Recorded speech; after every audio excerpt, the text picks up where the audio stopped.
রানীনগরে পান বরজে সফল শহীদুল, বদলে গেছে ভাগ্যের চাকা। সঠিক দিক নির্দেশনায় আর কঠোর পরিশ্রম মানুষকে কোথায় পৌঁছে দিতে পারে তারই এক উজ্জ্বল উদাহরণ সৃষ্টি করেছেন নওগাঁর রানীনগর উপজেলার শহীদুল ইসলাম। ছেলের শ্বশুরের পরামর্শই পান চাষ শুরু করে এখন তিনি পেয়েছেন অভাবনীয় সাফল্য। উপজেলার একডালা ইউনিয়নের টুংশিয়ালা গ্রামের মৃত সাদেক আলী আকন্দের ছেলে শহীদুল ইসলাম জানান, তার ছেলের শ্বশুরবাড়ি রাজশাহীর বানেশ্বর এলাকায়, যা পান চাষের জন্য সুপরিচিত। সেখান থেকে অনুপ্রাণিত হয়ে পান চাষে আগ্রহী হয়ে ওঠেন তিনি। পরবর্তীতে নিজের 7% পরিত্যক্ত উঁচু ভিটায় গড়ে তোলেন পানের বরজ। শুরুতে কিছুটা ঝুঁকি থাকলেও ধীরে ধীরে সঠিক পরিচর্যা ও অভিজ্ঞতার মাধ্যমে সফলতা পেতে শুরু করেন তিনি।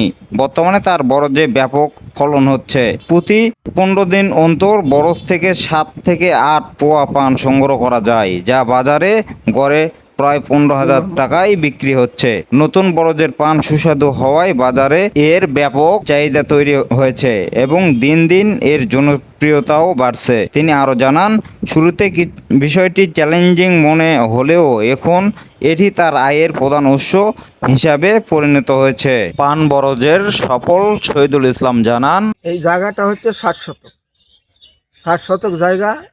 এই 60 শতক জায়গার উপর এই যে বাঁশ খাম ইত্যাদি এলাম সব কিছু কিনে মানুষজন মাটি ভরাট করা লাগিয়েছে। এলান করতে প্রায় 1,10,000 টাকার মতো খরচা হচ্ছে।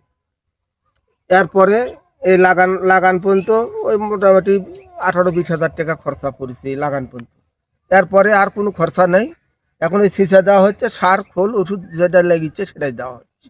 কৃষি অফিস থেকে যদি আমি এর সহযোগিতা কিছু পাই এবং সরকারের কোনো অনুদান আমি পাই, তাহলে এটা আরও উন্নত করার জন্য আরও পরিকল্পনা আছে যে আরও কিছু জায়গা বাড়ানোর জন্য চেষ্টা করব।